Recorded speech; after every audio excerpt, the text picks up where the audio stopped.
அடக்குமுறைக்கு எதிர்த்து இன்றைய தினம் யாழ்ப்பாண பல்கலைக்கழக மாணவர் முன்னணியில் அனைத்து மாணவர்களும் விரிவுரைகளை புறக்கணித்து இந்த போராட்டங்களை நாங்கள் ஆரம்பித்து வைப்போம். அடக்காதே அடக்காதே மாணவர்களை அடக்காதே, அடக்காதே அடக்காதே.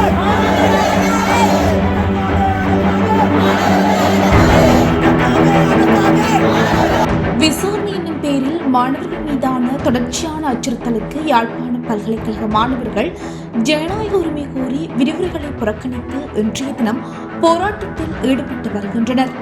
குறித்த போராட்டமானது யாழ்ப்பாணம் பல்கலைக்கழகத்துக்கு முன்பாக ஆரம்பமாகியுள்ளது. கடந்த பிப்ரவரி மாதம் 4ஆம் தேதி கருப்பு கொடியேற்றிய விவகாரம் தொடர்பாக யாழ் பல்கலைக்கழக 3 மாணவர்கள் குற்றத்தடுப்பு பிரிவினரால் விசாரணைக்காக அளிக்கப்பட்டுள்ளனர். அதனை கண்டித்து மாணவர்கள் விரிவுரைகளை புறக்கணித்து இந்த போராட்டத்தில் ஈடுபட்டு வருகின்றனர்.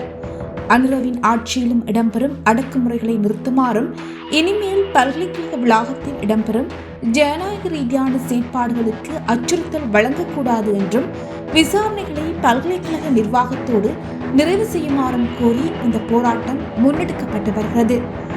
விசாரணைகளுக்காக மாணவர்கள் சென்றுள்ள நிலையில் அவர்கள் திரும்பி வரும் வரை தொடர்ச்சியாக போராட்டத்தில் ஈடுபட உள்ளதாக போராட்டத்தில் ஈடுபடுகின்ற மாணவர்கள் தெரிவித்தனர். யாழ்ப்பாணம் பல்கலைக்கழகத்தின் வாயிலும் மாணவர்களால் மூடப்பட்டது. தேசிய ரீதியாக இந்த போராட்டங்களை மேற்கொண்டு வருகிறார்கள்.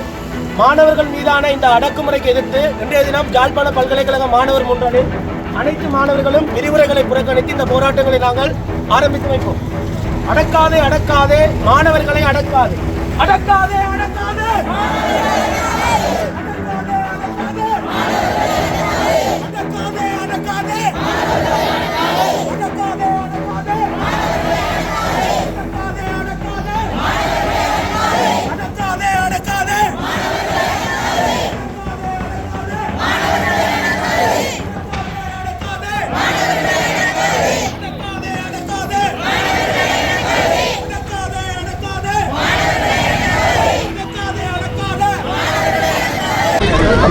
கனகசூரியன் கவிதரன், கலைப்பிட மாணவர் ஒன்றிய ஊடக பேச்சாளர்.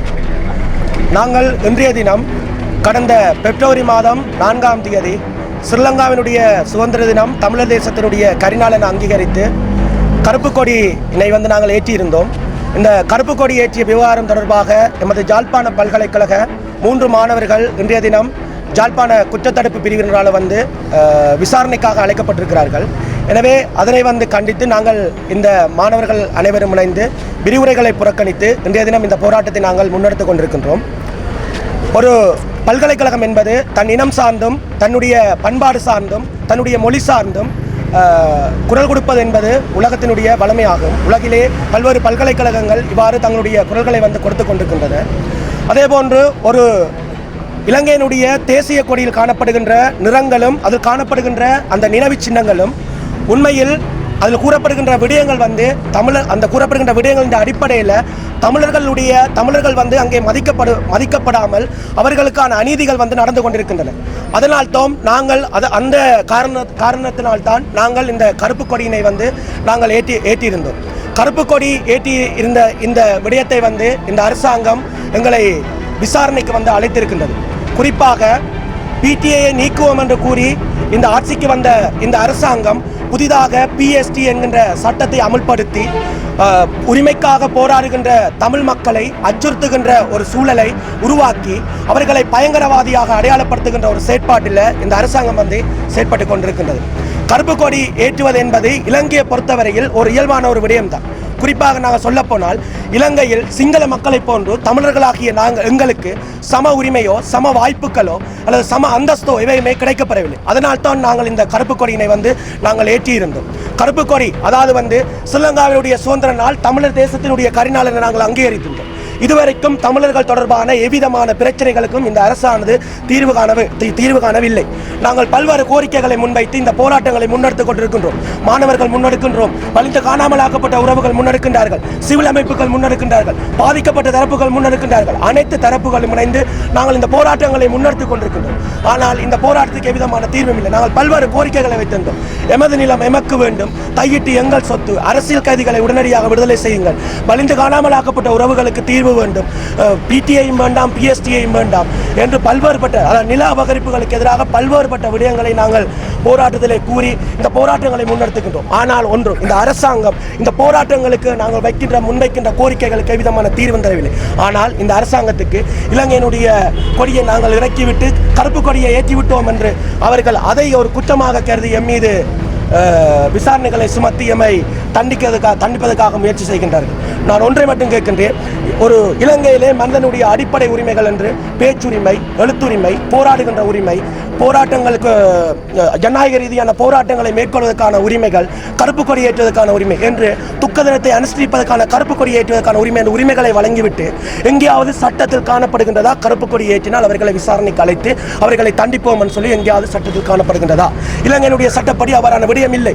ஆனால் இங்கு நாங்கள் மாணவர்கள் கருப்பு கொடி ஏற்றிவிட்டார்கள் என்று சொல்லி இந்த அரசாங்கம் அவர்களை தண்டிப்பதற்காக முயற்சி செய்கின்றது. நாங்கள் காலாகாலமாக பல 2 தசாப்த காலமாக நாங்கள் போராட்டங்களை மேற்கொண்டு வருகின்றோம். உண்மையை சொல்ல போனால் இந்த யாழ்ப்பாண பல்கலைக்கழகம் தற்போது சிங்களமயமாக்கப்பட்டு வருகின்றது. அதாவது பல்வேறு துறை சார்ந்த விரிவுரைகள் எவ்வித எதிர்ப்பும் இன்றி இங்கிலீஷ் மீடியமாக ஆக்கப்பட்டு பல்வேறு சிங்கள மாணவர்களை உட்புகுத்தி சிங்கள மயமாக்கலுக்கு செயற்பட்டு கொண்டிருக்கின்றார்கள்.